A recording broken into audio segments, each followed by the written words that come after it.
Assalamualaikum warahmatullahi wabarakatuh. Waalaikumsalam Hari ini warahmatullahi wabarakatuh. kita bahas tentang sudah masuk ke data understanding, merupakan tahap kedua.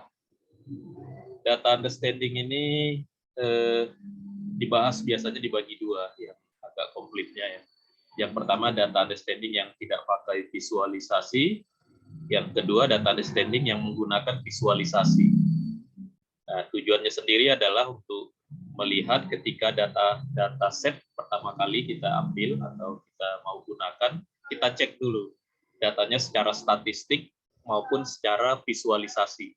Jadi non visualisasi ini berarti kita melihat datanya secara statistik. Statistik relasinya kita lihat, mungkin ya nanti outlier-nya kita lihat ada nggak datanya yang aneh gitu ya. Standar deviasinya, rata-ratanya gitu, kita melihatnya secara statistik, non visualisasi. Karena nanti dari situ kita tahu data yang kita dapatkan itu memang sesuai nggak dengan yang sudah dibahas di business understanding. Apakah datanya cukup atau datanya kurang atau apakah ada kelengkapannya yang kurang. Nah, itu nanti kita lihat gitu di data understanding ini. Oke. Di tahapan kedua, tahapan ya, sini dulu ya. Nah, ini tahapan kedua ya. Tahapan pertama kemarin itu business understanding. Jadi di business understanding ini udah ditetapkan, ya, sudah diputuskan bahwa memang kasus yang akan kita hadapi cocok untuk dipecahkan menggunakan data mining. Nah, di sini ya. Jadi kita udah menyimpulkan wah ini oke nih, bisa nih dipecahkan pakai data mining. Nah, setelah itu baru kita masuk ke data understanding, datanya kita ambil, disebut collect initial data ya, datanya kita ambil. Nah, kita lihat ini deskripsinya, maksudnya kita lihat secara statistik data yang sudah kita ambil itu harus kita cek gitu ya, kita validasi dan verifikasi gitu.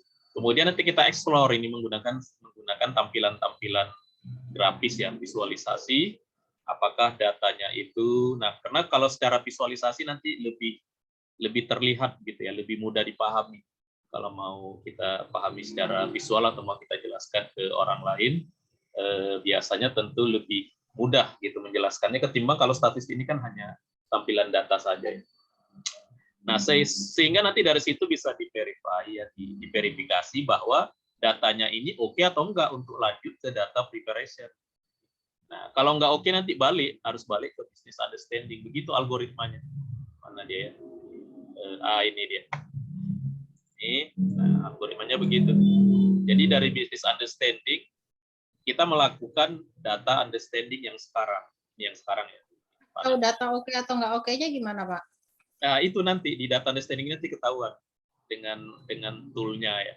Dengan toolnya nanti, oh ini datanya ada yang kurang ini. Oh ini datanya begini. Ini datanya ada atributnya yang kurang atau ada yang ini. Nah, kita balik lagi ke sini. Berarti apa? Berarti mungkin permasalahannya atau tugas atau proses pilihan data miningnya mungkin mau kita ubah atau apa. Jadi kita mengubah bagian sininya berarti sesuai dengan data yang sudah kita lihat gitu. Kadang-kadang kan di sini ketinggian ya, padahal datanya kurang gitu. Nah, berarti kan kita harus menurunkan objektif kita di sini, tujuan kita. Itulah tujuannya data understanding nanti, sehingga nanti kesimpulannya adalah di ujungnya nanti kesimpulannya apakah lanjut ke data preparation, lanjut atau balik lagi ke belakang. Nah, itu nanti kesimpulannya di data understanding. Sehingga ini bagian yang penting. Pertama kali kita mengambil dan melihat-lihat data di sini. Pertama kali menggunakan tool. Nah, mau pakai tool apa kita? Disitulah kita melihatnya. Jadi kalau di RapidMiner dia punya tool untuk seperti yang akan kita lakukan sekarang di Python. Jadi semua tool itu punya fasilitas untuk melakukan data understanding. Nah, ada yang tidak menggunakan metode GRACE di dalam proses data miningnya ya, seperti saya kemarin ikut di sini ikut di Pintar ya, ikut kelasnya 100.000. Kalau mau ikut yang lain ikutin aja kan, ini 100.000 ini saya ikut kelasnya tentang apa ini judulnya ini ya. Judulnya apa sih ya, pokoknya ini tentang data mining ini. Judul kelasnya apa ya? Ya. Nah, di sini dia istilahnya dia exploratory data analysis. Nah, dia nggak pakai istilah data understanding, tapi prosesnya saya lihat seperti kita melakukan proses di data understanding. Ini juga dia pakai Python. Lumayan ini 100.000, tapi dikasihnya kita file Jupyter. Sertifikatnya langsung ngambil, belum selesai udah jadi sertifikatnya. Siapa yang sering ke sini ya, Pak Adem atau Pak Aji? Pak, sertifikatnya udah. Pak, di mana itu, Pak? Pintar.com. Pintar.com. Iya, belajar cuma 100.000. Saya kasih ya linknya kalau mau ikut ya. Tapi ya ini boleh lah gitu, sekedar untuk ini aja, untuk apa? Untuk kita nambah ini ya, wawasan. Kemarin saya juga ikut ini DKLab ini. Wah, DKLab ini banyak, ini 100.000 juga. Banyak, 100.000 banyak. Enakan mana Pak, DKLab dengan itu, pintar.com? Kalau DKLab dia ini banyak ya, 100.000 kita bayarnya. Kalau dengan Python nih, lihat ini, ada introduction, belajar Python dasar, Python untuk ini ada ini data untuk kita ngambil data, ini data wrangling yang kita bahas ini hari ini di sini di modul punya ini. Dia banyak ini semua ini 100.000 nih, belajarnya aja kita nggak sempat ya. Tapi ini 1 bulan dia. Kalau di pintar.com ini selamanya kita bisa buka ya, selama webnya ada. Kalau ini hanya 1 bulan, saya udah tinggal berapa bulan lagi. Tulis Pak, ada yang DKLab itu copy apa linknya? DKLab ini kan saya udah masuk ke dalam ya. Link itunya apa ya? Ini pintar.com apa Pak? Sama untuk belajar online, belajar ini. Oh. Belajar. Tapi bayar. Iya, bayarnya 100.000. Kalau satu dipakai sama-sama. Akunnya bisa sama-sama gitu. Iya, kalau ini pintar ini kan saya ngambil cuma 1 kelas ini. Nah, apa nama kelasnya apa ya ini? Machine learning kali ya? Atau dasar-dasar machine learning kali. Nah, ini satu kelas itu 100.000. Kalau DKLab ini 1 bulan, tapi kelasnya banyak ini, 1 bulan dikasihnya banyak. Kayaknya dia tahu nggak mungkin orang selesai 1 bulan belajar ini. Wah, dikasihnya banyak ini. Bisa mau belajarnya pakai Python, mau pakai R, mau pakai belajar SQL aja ada. Oh, SQL dikit deh, banyak juga nih. Lumayan kan? Ya, itu di ini ya. Kalau mau yang agak-agak ini, yang lebih profesional, kata Pak Jack, apa kemarin Pak Jack? Decoding. Ya Pak Jack? Decoding mah mahal Pak. Nah, iya, mahal. Decoding mahal. Atau kalau mau yang internasional, Udemy gitu ya. Ikos. Tulis lagi. Oh, Bapak mah ngomong aja, chat ditulis Pak linknya. DKLab gini aja di mana di langsung kalau buka di Google. Tadi di mana ya DKLab? Oh, ini deh, DKLab ID dia.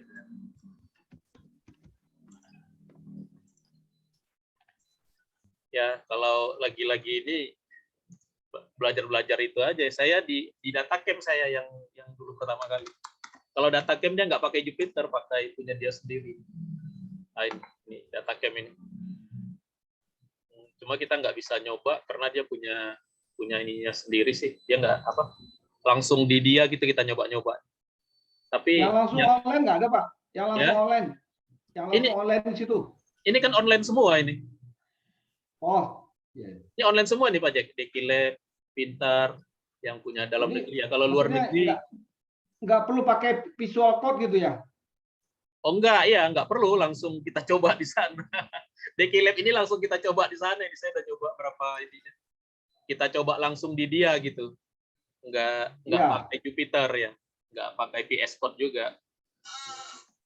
Kalau kami kemarin belajar di sananya sebagian pakai VS Code, kebanyakan pakai Jupyter, tapi sebagian pakai VS Code kalau kita udah codingnya ini. Codingnya mau kita deploy itu pakai VS Code. Oke ya, itu data. Jadi yang kita bahas hari ini adalah tentang data understanding. Melanjutkan yang kemarin, business understanding. Oke.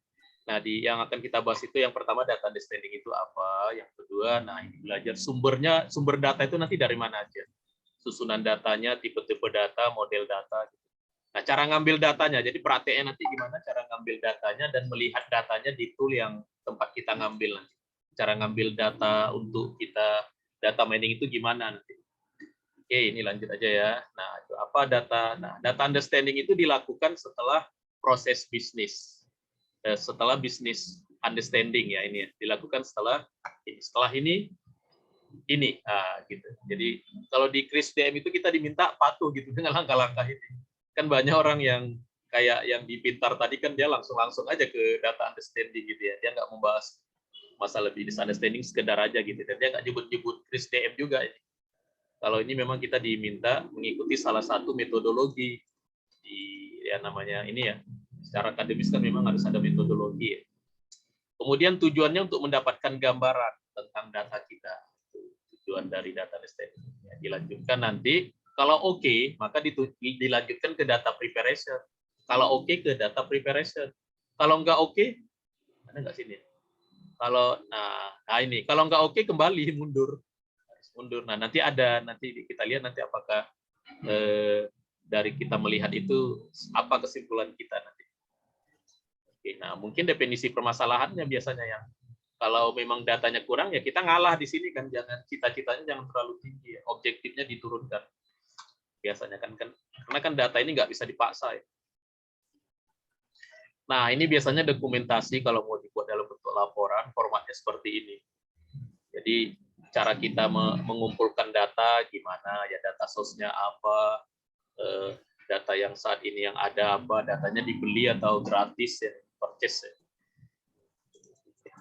Karena data kadang-kadang data itu kita beli, ada orang yang jual data ya. Jual data, tapi kan sekarang enak ya di Kaggle, di UCA ya, dengan nanti ada di beberapa link yang dalam negeri itu memang data itu publik karena memang ada penilaian gitu kalau data itu bersifat publik dianggap keterbukaan sebuah negara itu lebih bagus gitu ya, ada penilaian. Kemudian mungkin butuh data tambahan ya, atribut datanya apa, datanya cukup enggak gitu. Jadi kita laporkan gitu. Perlu digabung enggak dengan data-data yang lain. Nah, setelah itu baru kita periksa datanya secara statistik. Jumlahnya, tipe datanya. Nah, kalau secara statistik kita lihat secara visualisasi pakai diagram-diagram gitu ya. Ada banyak diagram nanti yang bisa dilakukan kalau di Python. Biasanya mirip-mirip sih bentuk diagram. Itu namanya data eksplorasi. Nah, baru dari sini kualitas datanya baru kita lihat ya.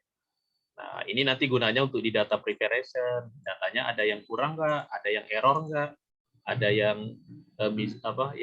yang dalam bentuk satuan dia mungkin error nggak? Gitu. Mungkin ada atributnya yang tidak sesuai datanya dengan jenis atributnya, macam-macam gitu ya. Ada yang datanya tidak konsisten, ada datanya dalam bentuk noise dan sebagainya gitu. Nah, tapi kita di data understanding ini kita belum ngapa-ngapain, cuma lihat-lihat aja gitu. Nah, nanti kalau oke, datanya mau kita perbaiki, nah memperbaikinya di data preparation ini. Nah, tapi di sini harus disimpulkan dulu, ini data ini udah sesuai sama target kita di business understanding. Oke, jadi kenapa data understanding ini penting? Karena kan ini data driven ya. Sebuah pekerjaan yang digerakkan oleh data, bahan bakarnya data. Ya datanya dulu harus oke. Nah, data dari masing-masing sumber belum tentu dapat langsung dipakai kan? Iya, belum tentu. Kita udah ambil datanya belum tentu langsung dipakai. Karena jangan-jangan waktu kita ambil datanya nggak sesuai sama tujuan kita di business understanding. Kemudian data itu bisa jadi berasal dari tempat yang terpisah. Nah, itu kan harus kita integrasikan dulu untuk kita periksa. Mungkin database-nya terpisah ya dan sebagainya gitu. Kemudian ini ada istilahnya tingkat kekayaannya, tingkat keandalannya. Kekayaan maksudnya kelengkapannya. Nah, sehingga data understanding ini kita akan mendapatkan gambaran awal tentang kekuatan data, kekurangannya, mungkin keterbatasannya, ya, kesesuaiannya nanti dengan masalah bisnis ya yang di langkah sebelumnya. Kemudian ketersediaan data, apakah datanya itu bisa bersikap tertutup, terbuka, atau perlu biaya dan sebagainya. Itulah data understanding. Nah, ini bagian-bagian proses telaah data. Ya. Ini yang buat presentasinya ini puitis ya. Identifikasi titik sentuh data. Titik sentuh. Ini dari bahasa Inggris, entah apa bahasa Inggrisnya ini. Dia terjemahkan. Jadi kita di dalam business understanding. Nah, business understanding itu di sini understanding diterjemahkannya dengan telaah data. Kita mengidentifikasi titik sentuh data dengan proses bisnis ya. Kalau saya ini pakai istilah benang merahnya. Bagaimana benang merah antara proses bisnis dengan data yang baru kita ambil. Kemudian nah, sumber data utamanya, cara mengaksesnya ada dari mana dan bagaimana. Kemudian kita asesmen ya, kita nilai datanya secara statistik dan kita mengidentifikasi apakah membutuhkan data tambahan nggak, sumbernya dari mana. Nah, ini bagian yang pertama penting ini ya. Sumber data, susunannya, tipenya, dan model data. Sebenarnya bisa ada banyak sumber ya untuk pembahasan ini. Nah, yang pertama ini data yang biasanya dianalisa itu ya oleh sistem data mining kan namanya dataset. Sekarang itu datanya bisa dari IoT ya, kemarin udah dari IoT. Mungkin datanya dari observasi, dari survei, dari database ya, yang paling banyak itu dari database, ya. Dari eksperimen, dari percobaan, dari web, sosial media, atau dari lognya server ya, dan sebagainya gitu. Itu sumber data. Nah, jenis-jenis sumber data itu kita bisa lihat dari segi source-nya ya. Dari segi source-nya data itu kan ada yang primer, ada yang sekunder. Secara statistik ya. Secara statistik ada data yang bersifat primer, ada yang data sekunder. Kalau secara statistik disebutkan data primer itu data yang langsung dari orang, langsung dari sumber utamanya. Kalau sudah melalui perantara itu disebut data sekunder. Nah, ini data type ya, data type ya. Tipe data ini penting.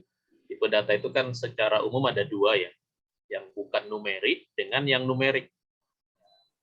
Kalau kita kan biasa nyebutnya bukan numerik itu dia nggak bisa dihitung.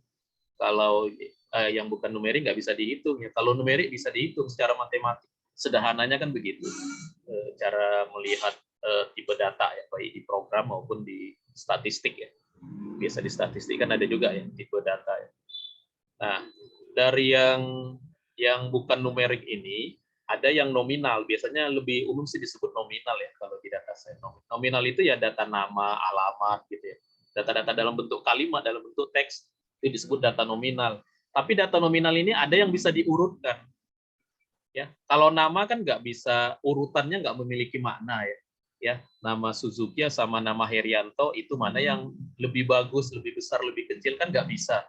Nah, itu namanya data nominal murni. Tapi ada data nominal yang bisa diurutkan. Misalkan kalau orang dalam bentuk kalimat bilang setuju, kurang setuju, sangat setuju. Nah, itu kan bisa diurutkan. Nah, data nominal yang seperti itu disebut ordinal. Ya, kayak nilai juga ya. Nilai A, B, C, D, E, itu kan ada urutannya. A itu lebih bagus, B kurang bagus dari A, C kurang bagus dari B gitu. Nah, data-data seperti itu disebut ordinal. Nah, jadi ini penting karena nanti dari sini kita bisa ada kaitannya ke metode algoritma kita. Ya, data nominal bisa diapakan, data ordinal bisa diapakan. Jadi data ordinal itu data nominal yang punya urutan. Yang punya urutan. Jenis kelamin itu bukan data ordinal ya, itu nominal.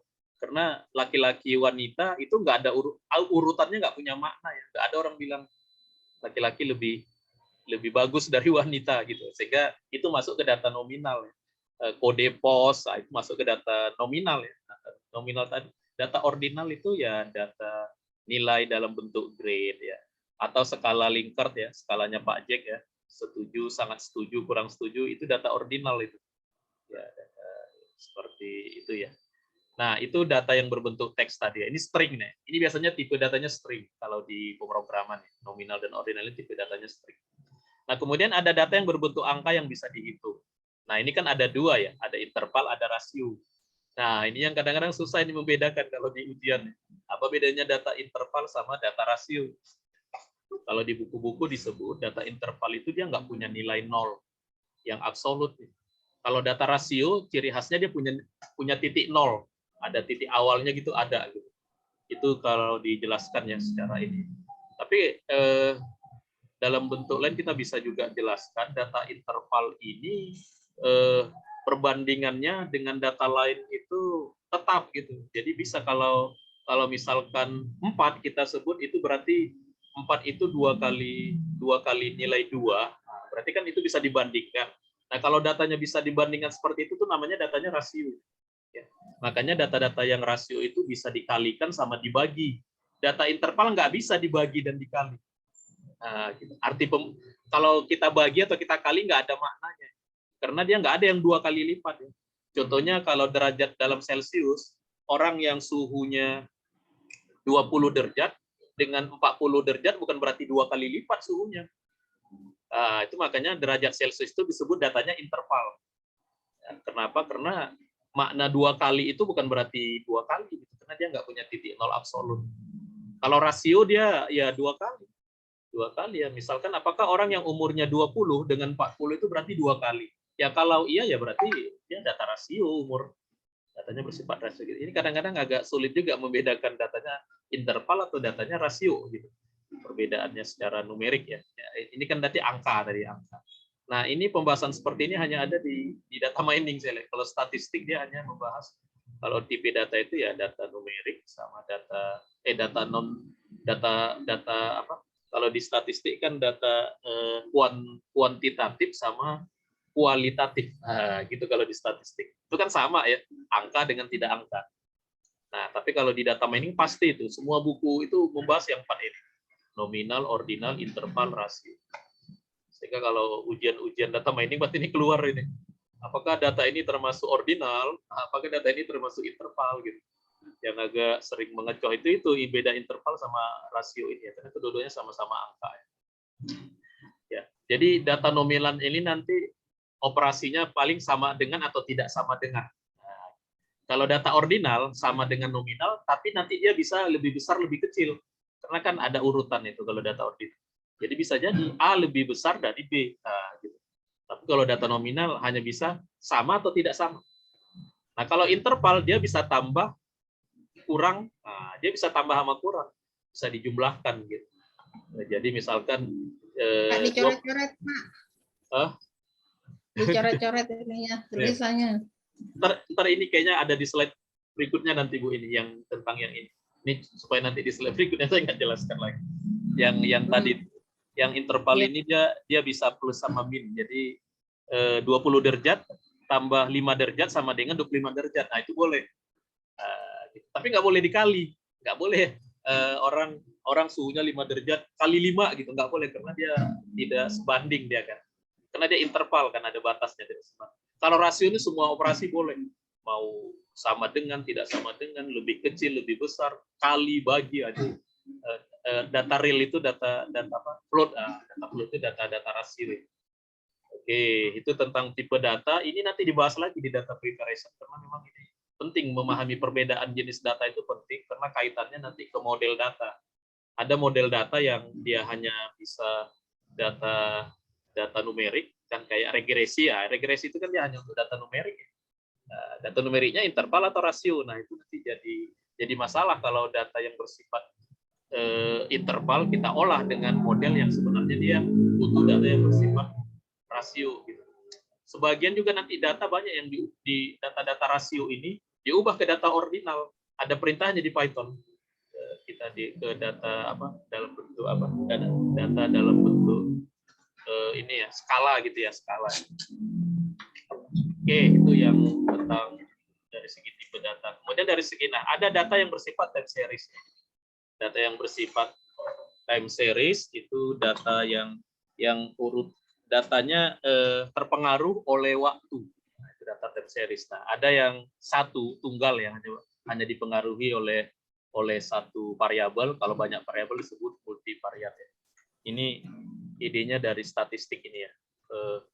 Univariat dengan multivariat ini istilah statistik gitu. Makanya ada analisa univariat, ada analisa multivariat.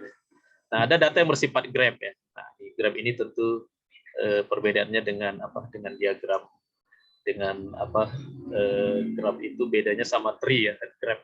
Jadi kalau graph itu kayak network ya. Jadi ada yang undirect ya, yang antar ininya yang dikasih arah, dikasih panah ya, kayak begini ya. Kalau undirect itu nggak ada kaitan dengan panah. Ini di struktur data lah ini kan. Di struktur data kan ada data graph, ada data tree, ada data graph. Nah, kemudian ada data yang terstruktur. Nah, data terstruktur, contohnya ya data ini tadi. Data struktur bisa ditentukan tipe datanya kemana. Data terstruktur itu ciri khasnya bersifat tabel ya, tabular ya. Ada data yang tidak terstruktur. Nah, ini data struktur itu data berbentuk multimedia itu nggak terstruktur ya, gambar, suara, video. Ini juga apa data geospasial ya. Data teks juga nanti ada yang tidak terstruktur ya. Data yang kita ambil langsung dari web, kita ngambil data web itu ya berbentuk HTML itu datanya termasuk data tidak terstruktur ya. Ini lebih rumit ini untuk melakukan data preparation-nya nanti lebih susah nanti data yang tidak terstruktur ini. Nah, ada yang data semi terstruktur sekarang kan, itulah data JSON, XML, itu disebut data tidak terstruktur. Oke, itulah tipe data ya. Nah, nanti di halaman berikutnya ada lagi. Nah, data itu kita ngambilnya dari mana? Nah, ada yang dari internal, ada yang dari eksternal. Kalau kita ngambil data dari internal, misalkan saya ngambil data dari database Unsada, biasanya data itu kita jadikan Excel atau CSV atau JSON. Nah, kalau yang di Python kebanyakan orang ngambil datanya dalam bentuk CSV. Ya, dalam bentuk JSON biasanya kalau API, nah API itu datanya biasanya dalam bentuk JSON ya. Kita dapat datanya. Nah, data juga bisa dari database ya, kita ambil pakai SQL. Di Python juga ada fitur, kita kasih perintah SQL, nanti datanya kita ambil. Tapi ini tidak lazim dan tidak secure ya, karena berbahaya ya kita ngambil data langsung. Biasanya datanya kita ambil dulu secara manual, nanti baru kita olah di Python gitu. Nah, datanya ada juga data yang berbentuk teks ya. Nah, ini pengolahan analisa teks mining itu ya bisa jadi sumbernya secara internal ya, atau data berbentuk multimedia. Nah, ini pekerjaan yang paling menguras itu mengolah data multimedia ya. Itu paling menguras resource ya. Menguras CPU kita, menguras waktu ya, karena pengolahannya paling lama. Karena kita tahu data yang filenya besar itu kan kalau tidak data gambar, data audio ya data video. Nah, kalau udah datanya gede itu ya sudah itu. Untuk mengolahnya pasti butuh waktu yang lama. Nah, kedua ada data dari luar.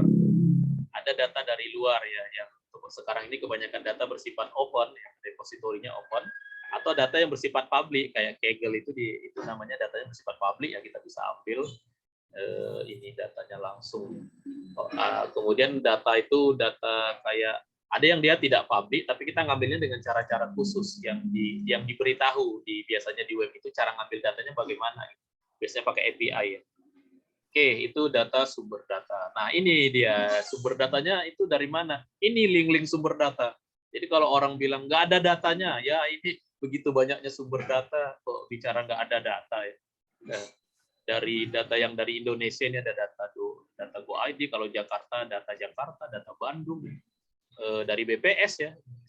Saya kemarin ada ngambil data dari BPS ya tentang pandemi ya. Ada data, nah ini ada linknya lah, lihat aja nanti. Ini data-data ini Kaggle ya kemarin ya. Dari Kaggle, dari World Bank ya. Ada ini UCI nggak ada ya. Dari Wikipedia itu termasuk data ya. Bisa kita ambil ya data langsung ya. Ya, ini nggak ada. Oh, ini ada UCI ya. Dari UCI ya, UCI ML ya, UCI Machine Learning ini. Yang dari luar negeri yang orang sering ngambil itu ini ya, UCI sama Kaggle. Kaggle ini dari dalam negeri ini juga ini untuk yang di kami yang diperhatikan yang dari data Bandung ini ngambil datanya, dia pakai API ngambil datanya. Jadi data itu banyak, sumber data banyak dan dibuka secara publik, kita boleh ngambilnya. Itu sumber data. Nah, di Google sendiri punya search engine yang untuk mencari dataset, namanya dataset research google.com. Nah, biasanya kan google.com aja ya kita search. Tapi kita bisa mencari-cari dataset, misalkan saya mau mengolah data tentang apa ini? Data tentang penyakit di dunia gitu. Bisa kita riset, ada nggak datanya secara publik, ketik aja di sini gitu ya. Alamatnya ini, klik aja. Walaupun nanti kita diarahkan ke website tertentu untuk mendapatkan data itu. Tapi Google juga punya perhatian bahwa dia tahu pekerjaan data science ya, data mining ini semakin banyak yang menggeluti, sehingga dia buat search engine khusus ya untuk mencari-cari dataset. Nah, kita kembali ke masalah data. Jadi disebut data tabular itu seperti ini. Ya, kayak database, data relasional. Ada baris, ada kolom, cuma nanti terminologi atau istilah-istilahnya beda nanti. yang cara menyebutnya nanti beda ya. Kalau di database kan ini namanya field ya. Field, kemudian ini record gitu ya. Secara keseluruhan namanya table kalau di data relasional. Nah, nanti kalau di dalam ini, di data mining ini secara keseluruhan namanya dataset. Nah, ini ya. Ini namanya dataset. Dataset, semuanya ini ya. Dan jadi dataset itu setara lah gitu dengan table. Cuma kalau table di database itu kan datanya harus normal ya. Nah, datanya harus ternormalisasi gitu ya. Nggak boleh kan ada redundan begini kan. Tapi kalau di dataset nanti enggak, karena dataset itu adalah kalau di database sekumpulan table itu yang kita ambil langsung yang bersifat anormal justru ya. Itu datanya bersifat yang dari kumpulan beberapa table atau bahkan beberapa database. Sehingga data-data yang redundan seperti ini diperbolehkan di dalam dataset, nggak apa-apa ya. Asalkan recordnya nanti berbeda ya, dari berbeda. Jadi dataset itu secara bentuk dia seperti table, berbentuk tabel ya, disebut berbentuk tabular, tapi dia tidak ada kriteria harus normal, tidak harus normalisasi itu tidak berlaku, tidak menjadi syarat gitu ya. Kalau di database kan kita mengenal ada normalisasi tahap 1 ya, normalisasi tahap 2, tahap 3. Nah, itu dataset. Kemudian untuk satu data ini disebut item data ya, sama. Disebut ini datum ya, satu data terkecil. Kemudian satu ini yang disebut data ini satu record ya. Satu record. Nah, metadata itu ya kita tahu dari data ini tipenya apa, tipe datanya apa, kemudian nanti data itu berisi data apa itu sama nanti istilahnya tipe data. Nah, di dataset setiap ini satu kolom ini ya, satu kolom atau satu atribut ini nanti disebut fitur nanti. Nah, itu kemarin yang banyak bingung ya, karena kan jarang kita mengenal istilah feature ya. Feature katanya. Jadi feature di dataset kamu gimana? Lah, feature itu apa, Pak? Feature itu atribut. Atribut. Jadi nanti makanya ada feature selection, feature engineering. Nah, nanti di dalam terminologi data mining muncul istilah feature selection, feature engineering. Nah, maksudnya feature itu atribut ini. Atribut ini disebut dengan feature. Karena dia menentukan feature dari pola atau model yang kita hasilkan, makanya disebut dia feature. Di ANN juga ya, di dalam istilah feature ya, di mana di deep learning. Nah, makanya di deep learning itu nanti apa bedanya dengan ANN? Karena deep learning itu dia punya kemampuan untuk melakukan feature engineering sendiri sebelum dilakukan proses full connected di dalam artificial neural network yang normal gitu ya. Jadi pakai istilah feature nanti di data mining ya. Istilah ini apa? Istilahnya atribut itu sebenarnya, sama dengan atribut. Nah, ini tadi yang tipe data tadi begini. Oh, ini belum ya, ini masih tentang data terstruktur dengan data tidak terstruktur. Jadi memang data itu ada, kalau data terstruktur datanya bersifat tabular begini. Kalau dia data yang kita dapatkan tidak berbentuk tabular seperti ini, maka disebutlah dia data tidak terstruktur. Nah, ada yang berada di antara dua ini disebut data semi terstruktur. Ya, kalau yang secara teknis itu yang datanya pakai JSON atau pakai XML ya. Nah, ini apa bedanya data struktur dengan data tidak struktur? Ya, kalau data struktur ini ya database ya. Jadi di big data, di dalam big data itu atau data kebanyakan data itu bersifat tidak terstruktur. 80% data yang kita yang butuh diolah secara data science itu 80% datanya sebenarnya bersifat tidak terstruktur. Hanya 20% data yang bersifat terstruktur, yaitu database ya. Database gitu. Jadi kebanyakan data itu memang bersifat tidak terstruktur. Nah, data terstruktur itu dia bisa ditampilkan dalam bentuk row ya, baris dan kolom ya, relasional, tabular tadi ya. Kalau data tidak terstruktur dia tampilannya ngacak ya, tergantung datanya gitu. Nah, makanya umumnya data tidak struktur itu tipenya number, tanggal gitu ya, string. Kalau data tidak struktur itu ya berbentuk gambar, audio, video gitu ya. Email. Nah, data email itu tidak terstruktur ya. Data email ya, data web ya. Web yang kalau kita copy paste langsung kan data kebanyakan itu kan di web ya yang kita kita scrap nanti ya, kita ambil itu datanya tidak terstruktur. Nah, jumlahnya data tidak terstruktur 80% menurut Gartner. Orang sangat percaya sama statistik yang dibuat oleh Gartner ya. Jadi 80% langsung sumbernya Gartner. Langsung sumbernya Gartner ya. 20% itu tidak terstruktur. Nah, data tidak terstruktur umumnya mengambil banyak space. Kita habis kalau kita ngambil. Ya. Kalau data terstruktur justru lebih dikit ya. Database itu kan datanya kecil-kecil. Salah satu kelebihan database kan dia bisa mengatur datanya sehingga tidak begitu banyak mengambil space. Nah, sehingga nanti mengutak-ngatik ya, mengoprek data tidak terstruktur itu lebih more difficult ya, lebih susah nanti. Jadi kalau orang mau melihat ini saya mau ngolah data ini pakai data mining, datanya tidak terstruktur. Wah, ini pasti lebih kompleks, kerjaannya lebih banyak ya. More difficult to manage and protect. Sedangkan kalau datanya terstruktur lebih easier to manage.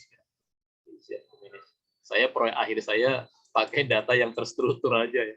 Ada teman-teman yang pakai data tidak terstruktur, mungkin penilaiannya lebih bagus atau kerjaannya jadi lebih berat ya memang. Kalau kita mengolah data yang sifatnya tidak terstruktur. Nah, ini contohnya data tidak struktur nih, dari email, dari web, dari sosmed ya. Kita ngambil data dari Twitter itu pada awalnya datanya tidak terstruktur. Pada awalnya ya. Cuma dari API-nya Twitter nanti setelah kita ambil, kita harus ubah nanti kalau kita mau ngolahnya secara teks ya, teks mining. Data pelanggan ya dari Tokopedia, dari apa. Kalau mau kita ambil datanya termasuk contoh data tidak terstruktur ya. Oke. Kalau data struktur kan udah biasa ya. Nah, data itu juga bisa dibedakan. Ada ya data yang bersifat dikotomi ya. Dikotomi itu maksudnya datanya binomial ya. Kalau di rapid manner disebut datanya cuma dua ya. Misalkan data bersifat data suku, agama, jenis kelamin, pendidikan. Nah, itu disebut datanya dikotomi. Ada data yang bersifat diskrit. Nah, data bersifat diskrit itu kalau saya membedakannya begini ya, data bersifat diskrit itu kan angka ya, dia angka. Nah, kalau ada dua data, misalkan 5 dengan 6, di tengah-tengahnya ada nggak? Nah, kalau nggak ada, kita nggak bisa nyebut 5,5. Di antara 5,6 kan ada 5,5. Kalau kita nggak bisa nyebut data di tengahnya, berarti itu data diskrit. Nah, misalkan jumlah anak. Nah, jumlah anak kamu berapa? 3. Kamu 4, kamu 3,5. Nah, itu kan nggak mungkin, nggak ada orang nyebut anak 3,5. Maka jumlah anak itu disebut data diskrit. Karena data tengahnya nggak ada, data di antara dua datanya nggak ada lagi. Gitu. Nah, itu cara membedakannya yang sejauh ini saya melihat yang lebih mudah gitu untuk membedakan nanti dengan data kontinu. Nah, kalau data kontinu itu data di tengah-tengahnya ada. Misalkan orang suhunya 36 derajat, yang satu 37 derajat. Bisa nggak kita nyebut 36,5 nanti? Ada nggak? Bakal ada nggak data 36,5? Bakal ada, maka itu disebut datanya kontinu. Antara 36 dengan 36,5, mungkin nggak ada 36, tadi 3 dengan 3,5 dengan 3,25 ada. Di antara 3 dengan 3,25 kan masih ada lagi di tengahnya 3,125 misalkan. Nah, data-data yang seperti itu yang selalu data di antara data itu pun memungkinkan data yang berada di dalam di antaranya itu disebut data kontinu. Suhu, berat ya. Ya, itu disebut data kontinu. Begitu sih bedanya data diskrit dengan data kontinu. Biasanya kalau di dalam program ini integer, ini datanya float. Nah, begitu ya. Kalau di dalam program kita membuatnya bersifat tipe. Jadi integer itu kan datanya diskrit. Kalau ini nanti ordinal ini. Ordinal ya. Kalau di dalam program nama datanya enumerate ya. Data ini. Tapi tipenya nominal. Kalau di rapid manner ini ada semua ini nama datanya, kadang-kadang kita bingung tipe datanya nggak kayak di pemrograman ya. Di ini ya. Kalau di pemrograman kita palingkan data tipe data string, integer, float, gitu, char, gitu ya. Kalau di sini nanti ada disebut lebih ini ya, di sebenarnya tetap aja kita bisa memasukkannya ke tipe data seperti yang kita pahami di di struktur data ya, di pemrograman. Tapi secara khusus nanti mau dikaitkan dengan modelnya ya, dengan algoritmanya. Oke, nah ini tadi secara statistik, data ada primer, ada sekunder. Ini orang statistik lain. Data primer itu data yang langsung dari orangnya, sumber pertama. Kalau datanya nggak langsung dari orangnya, data sumber kedua. Nah ini tadi yang diminta Bu Aji tadi ya. Jadi kalau data nominal hanya bisa sama dengan, tidak sama dengan. Ini dia Bu Aji. Kalau ordinal bisa sama dengan, tidak sama dengan, tapi ada lebih besar, lebih kecilnya, kayak huruf tadi ya, nilai A, B, C, D, E. Kalau interval, nah interval lebih tinggi dia dari ordinal. Boleh ditambah, boleh dikurang. Tapi kalau interval ini nggak bisa, operasi bagi kali nggak bisa dia. Yang bisa bagi kali itu rasio. Data tipenya rasio. Ya, yang sering orang bingung itu yang butuh pemahaman lebih itu biasa tipe ordinal dengan tipe data interval itu. Apa beda interval sama rasio? Apa beda ordinal sama nominal? Ya, jadi nama, alamat itu kan nominal. Tipe string ya. Tipe string ya. Data-data bersifat kategori, nah itu nominal. Tapi harus kita cek dulu. Datanya ada makna urutannya nggak? Ada urutan nggak? Gitu. Kalau ada urutan kita jadikan dia data ordinal. Ya, data urutan nilai ya. Ini memang data urutan yang paling mudah kita. ABCD itu kan sebenarnya string ya. Tapi kan ada makna urutannya. Atau hasil dari angket ya. Kurang, sangat kurang, cukup, baik sekali. Nah, itu kan string dia. Tapi itu ordinal. Karena bisa kita sebut, oh ini lebih kecil, ini lebih besar gitu. Ya, itu membedakan yang 4 ini. Ini di semua buku data mining ada ini sama, ada 4. Semua data science ya. Jadi dibedakan data ini 4 karena kaitannya nanti ke algoritma yang mau kita pakai. Oke. Ini lebih ini lagi ya. Jadi data nominal bisa operasi modus, bisa modus dengan, kalau ordinal bisa modus, bisa median. Ini secara statistik ya, modus itu kan yang paling banyak gitu. Ordinal bisa ada mediannya, nilai tengahnya bisa kita hitung kalau datanya bersifat ordinal. Kalau interval selain median bisa kita rata-ratakan, average ya, kita rata-ratakan. Kalau rasio semuanya bisa, mau operasi modus, median, rata-rata secara aritmatik, rata-rata secara geometrik ya, rata-rata secara harmonik ya, ini yang pakai F-score ya. Ini rasio. Jadi yang rasio itu bisa semua.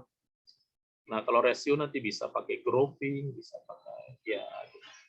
Itulah tipe data itu dipengaruhi oleh model, karena di model itu nanti ada operator, ada operasinya gitu. Bisa dihitung secara pakai apa. Oke, nah ada data yang berdasarkan waktu ya, itu yang tadi time series. Jadi ada salah satu ini model yang memang dia khusus untuk time series. Ya kayak di ANN ya, di deep learning itu kan kemarin yang recurrent ya. Nah, itu kan memang khusus untuk data time series ya. Untuk menganalisa data yang ini kayak data pandemi gitu ya, pada tanggal ini jumlahnya sekian, jumlah ini sekian. Nah itu kalau mau diprediksi itu pakai metode time series. Time series itu metodenya nggak metode regresi, nggak metode klasifikasi gitu ya, nggak bisa pakai ini gitu. Dia punya algoritma sendiri itu yang kalau secara statistiknya kan punya metode ya.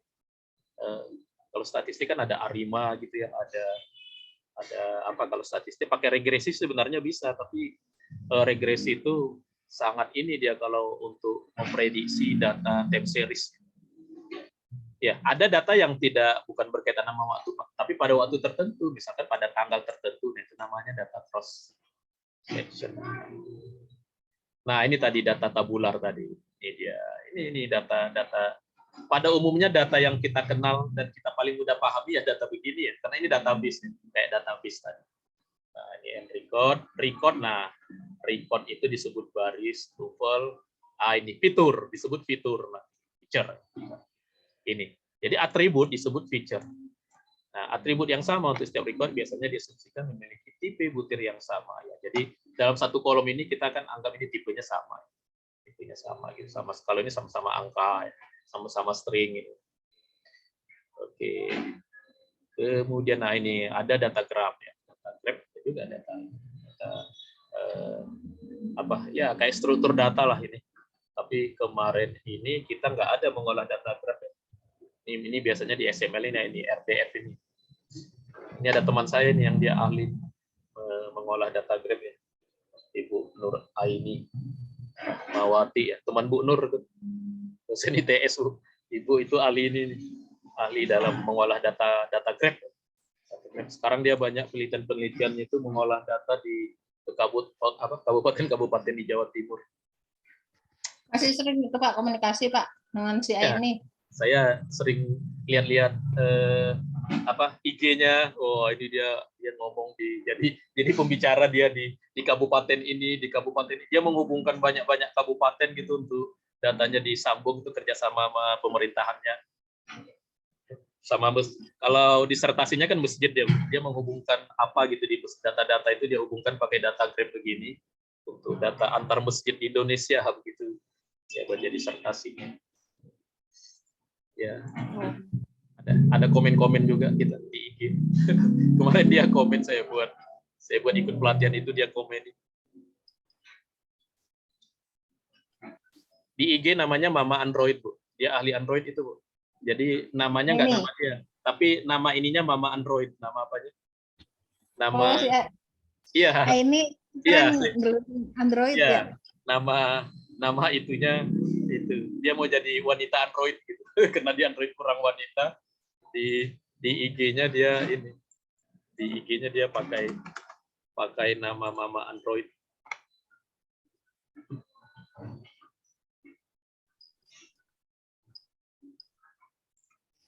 Mama An. Ini dia Bu. Ini dia. Ini kan orangnya kan. Nah, kok jadi begitu? Iya, ikut aja Bu ini di IG-nya tuh. Dia bukan orangnya kok jadi putih? Dia kan agak inilah ya, agak kecil ya orangnya kan mungil-mungil gitu.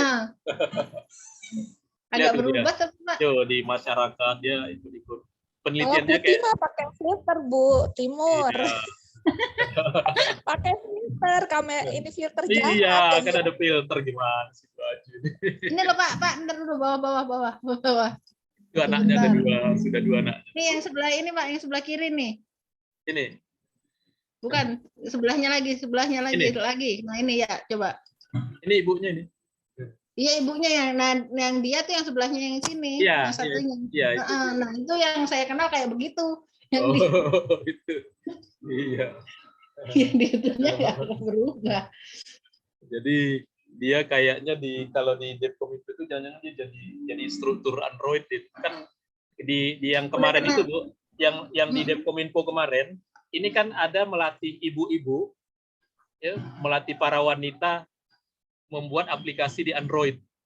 Ada pelatihannya gitu. Jadi wanita Android gitu. Kayaknya dia termasuk pelatihnya itu di bagian mana gitu. Jadi ada Android untuk para emak-emak gitu judulnya di mana gitu ya. Jadi cukup ini juga ini apanya kegiatan di Depkominfo itu. Oke. Ya gitu ya. Ini.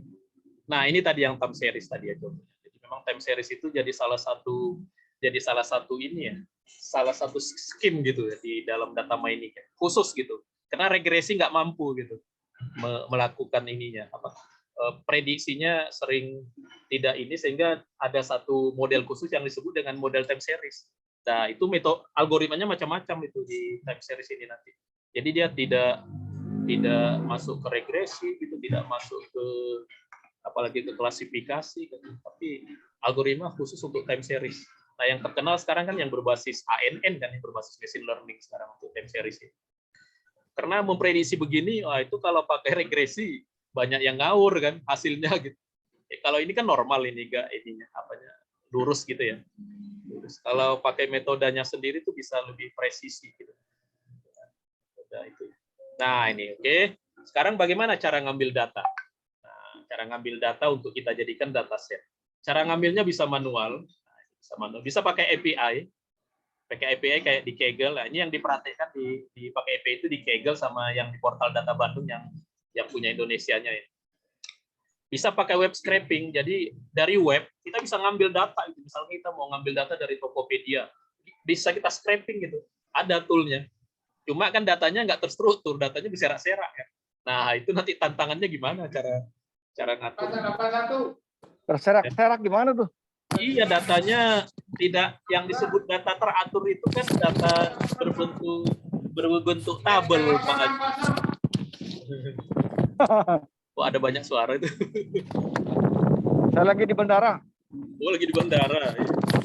Ya. Kemudian ada yang langsung kita ambil dari database, langsung kita connect gitu ya, sampai perintah select gitu kan. Tapi ini tidak dianjurkan karena codingnya kan nanti ada username sama password ya. Secara security ini agak berbahaya tapi kalau kita mau database-nya langsung ditampilkan di web hasilnya dalam bentuk grafis, kita mau nggak mau datanya online ya.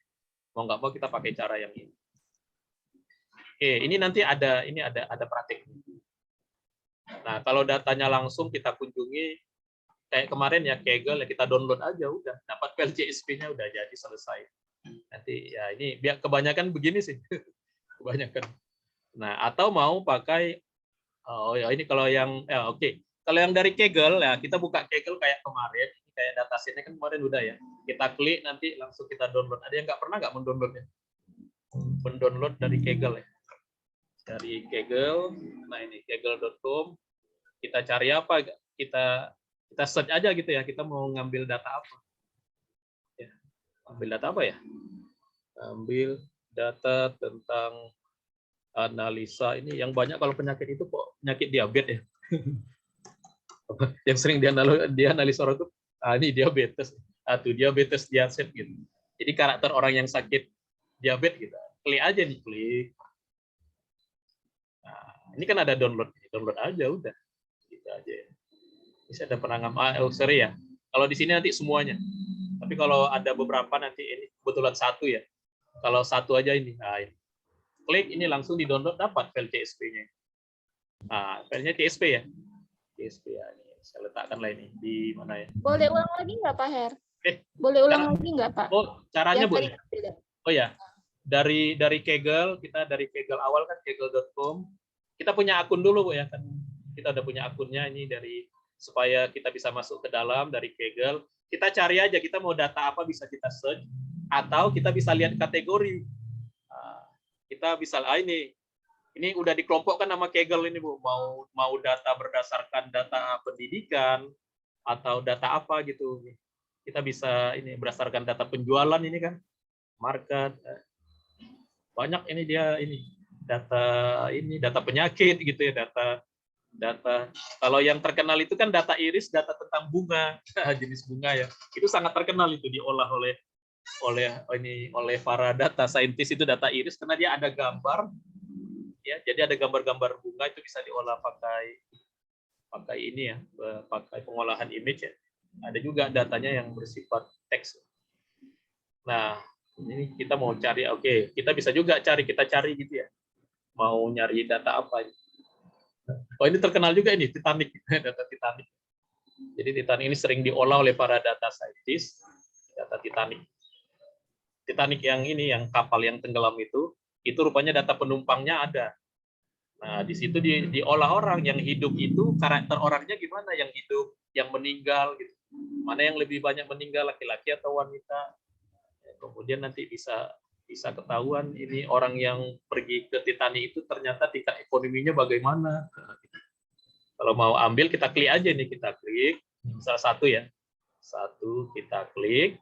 Nah, biasanya dia ini datasetnya cuma satu. Kadang-kadang waktu kita cari di sini tampil banyak dataset. Nah, kalau banyak kita klik baru kita download.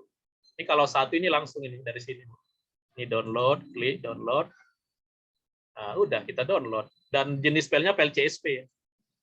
CSV. Udah download aja, saya mau letakkan tadi saya buat folder, nama foldernya dataset. Kayaknya saya udah ada nih tesnya ada. Pak, kalau yang UIC apa? UIC Sama. contohnya Pak, UIC. Iya. Kan ada Kaggle, ada Iya. UIC. Iya. Kayak kalau UCI, machine learning, ya, UCML ya. Dia nggak perlu buat akun kita. Ini. Nah, Iya. oh ini banyak ini. Wah ini langsung pengelompokannya enak. Ini student performance ya kalau mau, tapi ini di luar negeri ya. Ini penyakit jantung. Wah, penyakit jantung. Nah ini Bu. Halo PR. Ya halo. Itu kalau di apa namanya di Pak Romi itu kan data itu dibersihin dulu itu, dirapikan dulu. Itu udah rapi semua datanya. Iya nanti kan setelah setelah data understanding kan data preparation. Jadi di data preparation itu kita melakukan pembersihan. Kalau ini kita nanti hanya melihat-lihat aja nanti. Di data preparation itu kita hanya melihat-lihat datanya aja. Kita nggak melakukan tindakan karena kita mau menilai apakah data yang kita terima itu bisa enggak untuk memecahkan masalah yang sudah kita tetapkan di business understanding. Nah, kan kita kan ini prosesnya masih data understanding ini, Pak Haji, belum data preparation. Jadi kalau di Kris DM, mengcleaning itu dilakukan di data preparation. Nah, ini tadi Bu, kalau mau mendownload di sini Bu, di ininya. Ini malah di sini enak ini dijelaskan ini. Ini datanya apanya? Atributnya, fiturnya ada 14. Jadi kami pakai istilah feature ya. Fiturnya ada edge, ada segment, fiturnya ada 14. Ini datanya ini ada penjelasannya gitu.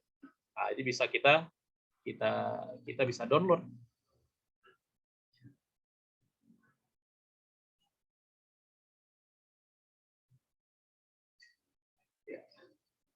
Saya dulu yang saya download. Lebih enak UCI ya Pak dibandingin Kaggle atau enakan mana? Kalau orang lebih banyak di Kaggle. Tapi ya lebih varian, lebih banyak karena variannya. di Kaggle ini ada komunitasnya. Kemudian di Kaggle ini kadang-kadang kalau dia mengolah, kayak ini lah. Ini kan sudah dia olah dikit ini. Dikasihnya programnya. Oh, ini contoh orang yang sudah mengolahnya gitu. Misalkan ini data Titanic kan, contoh orang yang sudah ngolahnya ini ada ini. Ada yang Python-nya ini kita bisa ambil, kita download. Orang yang sudah mengolah-ngolah data ini, data tested ini, data ini kan data orang penumpang Titanic ini. Ini termasuk data yang populer ini, data Titanic, Iris ya. Maksudnya populer untuk di apa? Untuk orang nyoba-nyoba gitu kan, ada data tertentu yang orang rame-rame mencoba. Kemudian Kaggle ini ada perlombaan. Ya, ini ada perlombaannya Pak. Ada kompetisi. Kalau kita jago, kita menang, wah duitnya lumayan gede. Ada perlombaan dia. Kayak ini nih. Halo. Ya, Pak Haji, Pak Jack. Tadi apa tuh data Titanic? Itu analisisnya gimana? Coba ada bocoran nggak? Analisisnya yang udah dapat? Ini ada nih. Ini lagi diperlombakan juga ada. Ini memperlombakan data Titanic ini. Jadi dia kalau Kaggle itu dia selalu ada perlombaan gitu, kompetisi yang dia perlombakan. Sama si Kaggle kan dia dapat algoritmanya ya, tapi maksudnya diperlombakan ada uangnya. Siapa yang bisa menemukan algoritma untuk mengklasifikasi data ini, berapa lama waktunya dia dapat, ya ini waktunya sekian ya, begitu. Ada ininya lah, ada kompetisi. Ya, kalau Titanic ini paling banyak Pak Haji. Ini yang di Pintar ini, Pak Haji, Pintar mana tadi? Ini Pintar. Ini data dia, data Titanic. Nanti ini data ya Pak. Data yang dia olah itu data Titanic. Nah, ini ya, saya masuk ke machine learning-nya ya. Ini waktu di materi machine learning-nya. Ini data yang dia olah, ini data Titanic, data yang trainer tadi nih. Klasifikasi bisa untuk contohnya itu supervise itu adalah yang prakteknya ya. Kemudian ada juga deteksi anomali. Ya, contohnya adalah untuk mendeteksi penipu-penipu yang ada mungkin di transaksi-transaksi barang. Nah, jadi mungkin pengenalan tentang machine learning itu aja dari saya. Namun di sini saya sediakan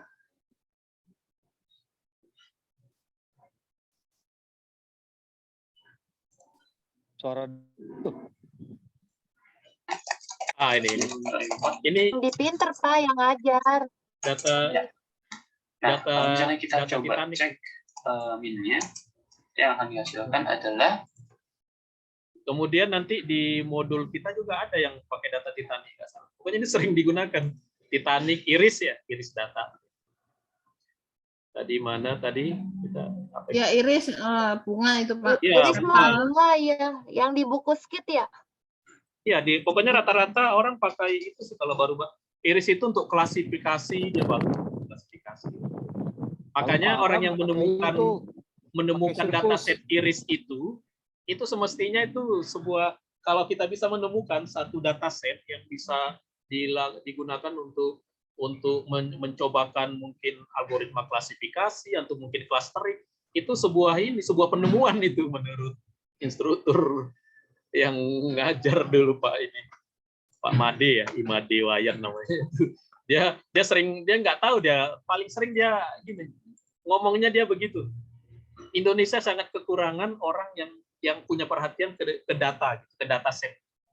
Jadi para data scientist itu lebih banyak fokus ke modelnya ya, ke algoritmanya. Pak Made Wayan siapa sih Pak? Ada nanti Bu namanya, coba nanti ada di salah satunya ada nama. Imade Wiryana namanya. Iya itu. Gunadarma itu. Dia kembar itu, adik kembar, adik kakak. S2 dia di Jerman. Yang di Cisco Pak. Iya, Gunadarma itu. Dia orang expert. Kalau Ibu kakaknya udah itu. Halo? Ya. Kakaknya udah meninggal. Siapa Ibu? Oh, udah meninggal. Udah satu, tinggal adiknya Bu ya? Iya. Pak Wayan yang ngajar di kita bukan ya? Bukan, itu bukan Gunadarma, Bu. Itu Wayan Budi Luhur. Halo? Ya. Yang ngajar kita tuh Sisko Wayan Budi Luhur. Istrinya ada di sastra. Imade Wiryana ya.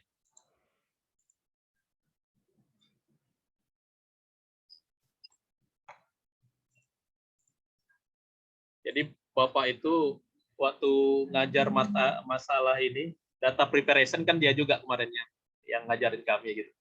Dia ngajarinnya pakai Linux, pakai komen Linux. Saking itu aja deh. Di Pak J ya. Ini saya cepetin aja ya. Jadi pakai Kaggle kita bisa langsung download tadi ya. Ini kalau langsung download. Di samping itu pakai Kaggle pun kita bisa pakai API-nya Kaggle. Jadi nanti di Kaggle kita mengaksesnya pakai tidak kita download, kita nggak perlu download gitu. Tapi kita pakai begini, pakai perintah ini. Pertama kita install dulu library Kaggle yang untuk di Python, kemudian kita ambil kode API-nya ya, kode API-nya Kaggle. Nah, nanti kita dari Python kita bisa kayak mendir gitu. Kita mendir, nah nanti ini kalau kita dir nanti kelihatan file-file ini. Seperti ini nanti tampilnya kita dir. Nah, yang mana yang mau kita download? Nanti kita download aja dengan perintah gini ini. Download ini langsung dia download ini. Jadi kita nggak perlu masuk ke Kaggle-nya. Nah, gitu intinya. Jadi itu bisa ya Pak ya? Saya pikir ya, nama ini saya ngambil dari Kaggle di download ya. dulu. Ya, itu namanya API, Bu. Jadi pakai API namanya. API-nya. Kita nggak langsung ke sana. Kenapa? Karena ada beberapa website yang public, kita tidak dikasihnya fitur membrowser ya, men-search kayak Kaggle, tapi kita harus pakai API. Nah, kayak ini yang data Bandung, ini data Bandung. Kita kan bisa juga ngambil datanya, tapi kita ngambilnya pakai API. Nah, gimana cara mengakses API-nya? Itu biasanya selalu kita dikasih ininya. Pasti di webnya kalau dia mengaku public, dikasihnya cara-caranya. Nah, makanya yang cara-caranya itu yang kami diajarkan yang pakai Kaggle. Tapi di data Bandung ini juga ada nih. Gimana? Saya copy ya. Ini dia karena API itu kan tergantung servernya ya, makanya dia buat pedoman cara mengambil data di sana itu. Nah, ini cara mengambil data di website data Bandung ini kayak data sekolah gitu ya. Kalau data Bandung ini kan data jumlah SD, di SD itu lokasinya di mana, jumlah siswanya berapa gitu, atau SMU di sana jurusannya ada apa saja gitu. Nah, itu kan kalau diolah kan bisa mendapatkan insight tertentu kan orang kan. Kalau orang data mining mengolah data-data begitu dia bisa tahu, oh ternyata di Bandung ini sekolah yang sukses adalah yang berada di daerah ini misalnya, nah begitu, atau yang yang karakter penduduknya begini gitu. Itu contohnya gitu yang orang yang mengolah data Bandung ini ya. Nggak salah di sini ada ya. Oh ya, ini kan yang dicontohkannya ngambil data sekolah SD ya. Oh ini nggak penyakit ya, data di Bandung. Maksudnya data di kota Bandung. Jakarta juga ada membuka datanya. Nah, kemudian kita bisa ngambil data langsung dari webnya. Kalau webnya pelit ya, kan nggak semua web itu ngasih data, ngasih kita untuk ngambil data ke database-nya. Nah, kita bisa sedot itu datanya, tapi berbentuk web. Nah, itu namanya web scraping. Nah, caranya gimana? Ini caranya ini ada caranya ini. Kalau mau lengkap baca di sini. Nah, baca di sini. Baca di sini ini cara-caranya. Nah, ini PPT-nya kita dikasih nggak, Pak? Ada Bu di tempat kemarin. Nah, kok nggak ada ya? Ada yang judulnya data understanding. Ibu cari aja modul 5. Modul 5 atau modul berapa? Adanya PDF. Oh, yang PPT-nya nggak ada Bu, yang ini. Iya. Iya, yang PDF-nya dikasihnya. Ini waduh ini udah tutup dia webnya. Real Python ini. Cara men-scrape-nya. Jadi cara men-scrape itu maksudnya web, misalkan apa ya? Mungkin Tokopedia atau apa gitu ya, atau ada web apa gitu yang dia tidak ngasihkan kita API. Ya, dia tidak ngasih kita API. Nah, kita bisa ambil gitu. Kalau saya dulu kalau semua file itu saya ngambilnya pakai teleport nama programnya tuh. Tapi teleport itu dia nggak ngambil datanya. Semua datanya dia ambil gitu, halaman web itu dia ambil. Nah, kalau ini di sini kita ngambil hasilnya nanti kayak berbentuk HTML, harus kita olah lagi gitu. Nah, itu namanya web scraping. Namanya web scraping. Cuma kemarin itu kita diingatkan melakukan web scraping itu sekarang hati-hati.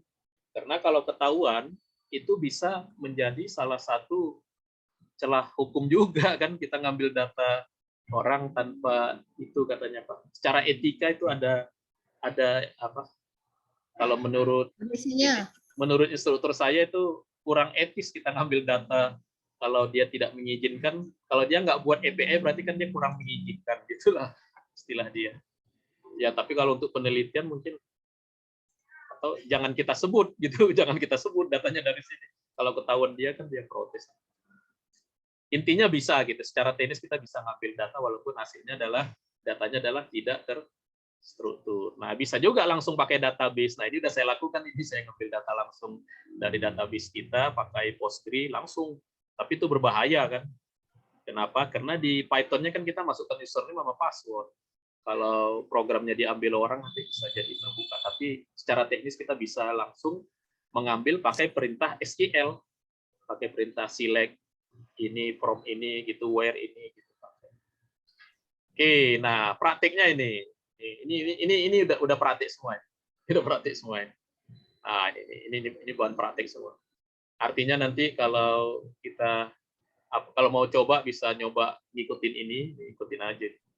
Ini saya yang agak ini kemarin ini baru tahu saya pakai standar deviasi kita bisa tahu outlier. Jadi outlier itu bisa dihitung pakai standar deviasi. Outlier itu data yang aneh. Jadi kalau ada sekian ribu data, seringkali ada 5 atau beberapa data, ya itu aneh dari yang lain. Nah, itu namanya kan outlier. Nah, ini bisa pakai begini. Ini dia. Standar deviasi, Pak, outlier. Iya, pakai deviasi. Tapi pakai standar deviasi, kemudian dijalankan di Python, langsung di Python didaftarkannya. Misalkan ini ada outlier namanya gitu. Enggak, ada dia tandai gitu. Ini berbeda dari yang lain karakternya. Gitu. Pakai grafis juga ada nanti di besok ya. Ini dia pakai rumus begini. Ini sebenarnya secara statistik kita udah tahu ya kan.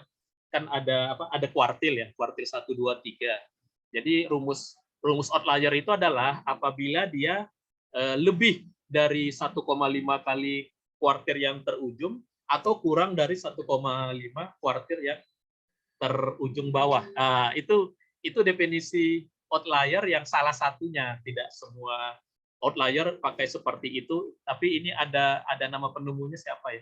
Yang menemukan bahwa outlier itu si Tukey ya, Tukey. Tukai Pences. Menurut si Tukai Pences, outlier itu adalah seperti ini. Gitu. Ini ada ininya ada prakteknya di modul.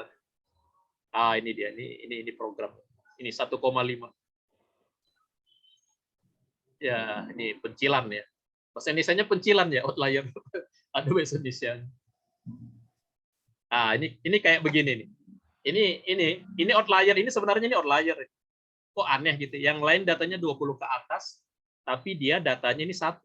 Nah, ini kalau dipakai program outlier ini ketemu ini yang berapa? 1 2 3 4 5 6 ini.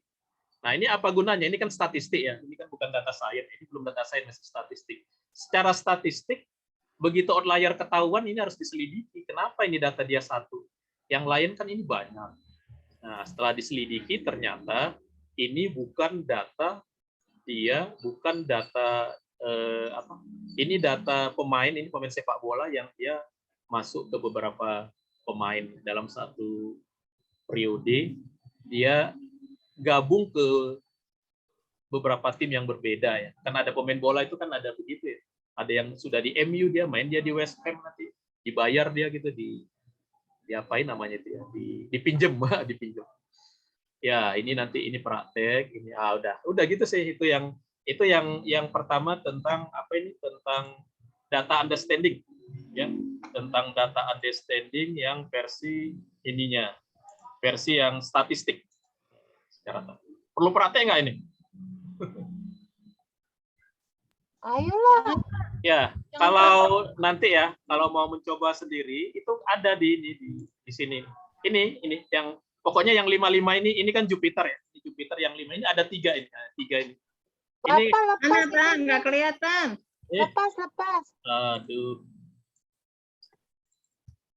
Ini di yang diupload di GitHub. Jupiter itu kan IPYNB. Yang untuk sekarang ini modulnya ada 3 ini. Nanti di-download aja ya. Modulnya ada 3. Nah, masukkan ke folder kita. Saya masukkan ke folder sini. Ke folder saya ini udah saya masukkan. Ini modul 5 ya. Nah, di modul 5 ini. Saya masukkannya ke perkuliahan. Ke perkuliahan. Ya, ini data warehouse. Ini kan udah ada di saya ya. Ini modul 5 ini ada 3 buah. Nah, ini kan mau kita cobakan. Gimana cara nyobanya? Nah, pertama di komputer kita harus ada Anaconda kan. Udah install kan? Jadi pertama install Anaconda. Ciri khasnya kalau kita udah install Anaconda, ketik aja di dalam ini Anaconda. Ini kan adanya Anaconda. Muncul dia di sini ya. Nah, kita pakai yang promnya. Bukanya yang promnya. Kenapa buka yang promnya? Karena kalau dengan promnya nanti kita bisa mengarahkan supaya Jupiter yang kita buka langsung ke folder kita. Kan saya nanti mau folder saya ini. Folder saya kan di C, proyek, bahan ajar. Nah, nanti silakan mau di folder mana. Mau di folder mana. Jadi, kan kita, Python-nya kan editor kita kan pakai Jupiter ya. Kenapa nggak langsung Jupiter aja, Pak, bukanya? Karena nanti mengarahkan ke folder ini nggak bisa, Bu. Kalau kita buka langsung Jupiter itu kan nggak ada change biasa Jupiter ke itu Pak, ke dokumen Pak itunya. Ya, kalau kita letakkan di dokumen. Nah, kalau kita letakkan di dokumen oke. Tapi kan bisa jadi kita kayak saya ini kan foldernya disuka-suka saya di mana. Nah, gitu. Kalau kita letakkan di dokumen, memang Jupiter ini begitu kita buka dia ke sini tuh ke dokumen. Iya, langsung dokumen dia. Ke nama usernya, langsung ke nama usernya ya. Tapi kan banyak orang yang dia pingin boleh di mana aja gitu ya. Nah, kalau misalkan ini saya letakkannya kan di sini ya, di proyek Python tadi di mana sih tadi sini ya. Ini kan panjang ini saya mau letakkan. Wah, ini panjang kan. Nah, jadi kalau seperti itu, jadi kita copy ya, letak foldernya, buka Anaconda, buka yang promnya, buka yang promnya. Nah, dari sini kita masuk dulu ke folder kita tadi. Pakai perintah cd kan. Masuk ke folder kita tadi, ini saya copy paste. Baru dari sini kita jalankan Jupyter Notebook. Jupyter. Oh, gitu. ini diarahkan gitu. Iya. Saya gitu. biasanya pakai Jupiternya langsung ke dokumen sih. Jadi Ya, data-datanya taruh di dokumen. Ya, kalau ke situ sih nggak apa-apa, Bu. Kita langsung, berarti semua file kita masukkan ke directory Windows kita. Itu kan directory Windows gitu. Directory Windows. Tapi Iya. banyak orang yang dia punya folder sendiri. Ah, ini kan langsung ke sini dia, Bu. Langsung ya kan. Ini kan begitu kebuka Jupiternya dia langsung ke sini. Nah, inilah yang dibuka yang 55 ya. Kan nanti di download di GitHub-nya ini. Mana GitHub-nya? Nah, kan di sini dia yang GitHub kemarin. Cari aja yang file Jupiter yang angka-angka 5 ini, karena nggak bisa panjang, mana aja dia. Ah, ini 2 ya. Yang pertemuan 5. Ah, ini 1, percobaan 2 sama tugas. Ya, kita Pak, coba. coba ulang, Pak. Ya. Yang Jupiter, yang dari tadi yang masuk Anaconda. Oh, yang masuk Anaconda ya. Terus kita harus bikin dulu foldernya Bapak itu ya. Download Ya. dulu. Coba saya ulang ya dari awal. Saya ulang. Jadi kalau kita mau coba ini, saya hapus dulu ya. Nah, kalau kita mau buka Jupiter, kan bisa ada banyak cara ya. Bisa saja Jupiternya langsung kita buka dari kita ketik aja di sini Jupiter. Ini kan ada Jupiter. Ini kita klik, kan langsung kebuka Jupiter. Nah, kalau ini kita buka, foldernya akan ke folder kerja Windows kita. Folder kerja Windows kita kan biasanya di C dokumen ya. Di C mana ini? Ya, Ini dokumen, Pak, di bawahnya desktop. Di bawahnya desktop tuh dokumen atas. Ya, atasnya lagi dikit ya. Ya, kan dia ke sini ke nama usernya langsung di sini. Enggak langsung ke sini. Iya. Nama user saya kan di sini. Oh, gitu. Iya, saya biasanya di sini. Saya di sini pasti kan data-datanya. kita terpaksa gitu ya, kayak dipaksa masuk ke sana ya. Oh, bukan. Di sini sih, ke sini dia ini ya, ke sini dia. Kalau punya saya ke sini dia. Saya dulu juga pertama di situ, Bu. Ini banyak pengkapitan saya di sini. Tapi kan Bapak, kalau saya masuknya ke Jupiter yang kata Jupiter itu nggak apa-apa ya, Pak Bati? Bu, tapi ke dokumen itunya, datanya semua. Ya, data kita yang dokumen gitu ya. Dokumen kita, ya. Gitu. Kalau kita buka yang dari situ tadi, cuma kan banyak orang kan buat program kan orang kan foldernya kan dia punya folder sendiri. Kalau ada kayak begini nih gimana caranya ke Jupiter kan nggak bisa kalau ternyata kalau di kuliah saya kan meletakkannya di saya. Ini kayak ini kuliah ini. Nah, itu kan kalau ke sana kan jadinya saya masukkan ke dokumen saya semua kan. Kalau itu kan kayak dimasukkan ke C ya. Saya copy ke situ. Iya, program kita kan nggak semuanya di C. Di C itu kalau saya malah takut saya meletakkan di C yang ini. Kalau lagi diinstal ulang kan jadi pada hilang. Nah, supaya kita bisa bebas, makanya kita harus tahu bagaimana caranya agar Jupiter kita langsung ke sana. Coba Pak yang Jupiter tadi buka Jupiter. Nah, kalau mau langsung ini, misalkan saya mau letakkan Jupiter saya langsung ke C Python ya. Nah, C Python ini saya copy. Nah, saya buka promnya Anaconda yang prom. Oh, Anaconda. Anaconda prom tapi. Iya, Anaconda prom. Nah, ini saya masuk dulu ke folder itu. Pakai CD kan. Nah, sudah masuk, kita ketik Jupiter Notebook gitu aja. Oh. Nah, udah Terus langsung ya kita tunggu dia buka browser nanti. Nah, saya karena Pak kayak Bu Aji saya langsung masuk ke Microsoft Edge ya. Kalau pakai Chrome dia membuka Chrome. Ini saya bisa kalau lagi gini saya bisa. Ini kan saya ke folder ini. Nah, ini saya bisa pilih ini, saya bisa masuk ke dalam ke perkuliahan, ke warehouse. Semua yang ada di dalam folder itu kebuka semua di sini, Pak. Kalau dipakai Jupiter. Ya, ke folder itu, ke dalam folder itu ya. Yang naik, yang turun ke bawah. Tapi ke atas dia nggak bisa. Kalau yang GitHub-nya itu gimana, Pak? Yang masuk ke GitHub-nya Bapak? Di-download aja. Dari Jupiter. Oh, nggak bisa. Harus kita download dulu, karena Jupiter kan lokal. Iya. Nah, ini berarti kita harus bikin foldernya yang kayak punya Bapak ini dulu ya, biar bisa di-running nantinya. Ini file ini download aja ini Bu, ini kan ada dari Kodi. Ya. Nah, ini kan ada download aja nih semua ini. Nanti kapan-kapan ada perubahan download lagi. Ini nanti pasti ditambah-tambah ini nanti ada ya. Dia masih 7. Gitu. Nah, baru kita coba Jupiternya. Nah, yang kita coba ini yang 55 kan? Yang percobaan 5. Coba dulu yang 1 ini. Coba dulu yang 1. Percobaan 1 gitu. Di percobaan ini ini aja mencoba-coba aja. Nah, ini nanti kita cobain. Coba.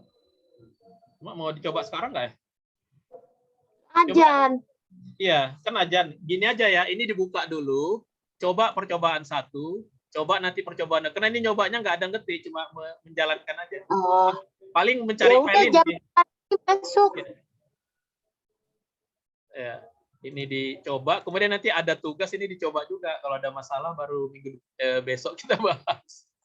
Oh, Ya. gitu. Ya, soalnya saya mau ke kampus yang ini. Ngapain? Hah? Pak, minta data SI dong, Pak, yang lama. Iya, mau ini. Pak Yahya ada nggak? Ya. Web Pak Yaya katanya nggak boleh masuk lagi, Pak, di BEM. Apa? Data Apa, SI dong, Pak, yang web yang lama, yang hilang. Bu Eka, kenapa Pak nggak bisa masuk? Tahu lagi dimusuhin kali. Oh. Dicurigai kali, Bu. Oh, dia Emang mukanya gitu. ini ada Kebocoran data dari Pak Yahya. Itu kan dia Bukan. kan dia ada tuh. Data. Tuh dia ada tuh. Itu ada dia, Bu. Dia ada, Pak. Hari ini dia ada. Nanti Katanya, kalau Bapak ke nggak bisa masuk gimana? Jadi udah dipegang Rahmat. Hah? Udah Saya dipegang Rahmat. 9 udah nggak bisa masuk, Pak. Nggak bisa masuk kemana? Saya pikir ke 179. Zoom. Oh, ke situ. Oh, cuma nanya password aja ke Rahmat. Ya, ya udah nanti. Aku minta ya. Ya, Pak, siap. Kalau enggak, angkat aja servernya. Iya, setuju. Nyolong namanya, Bu. Kalau username sama password kan Rahmat yang ini. Iya, makanya. Saya juga username sama password yang ngasih Rahmat. Kali dengan Pak Rahman. Udah ya? Udah Ya. Jen. Ya, Ya. ke sana ya. Ya, Langsung ke sana tuh. langsung. Langsung. Iya. Ya. Ya udah aku ngeluncur. Bu Eka, Assalamualaikum. Salam. Salam.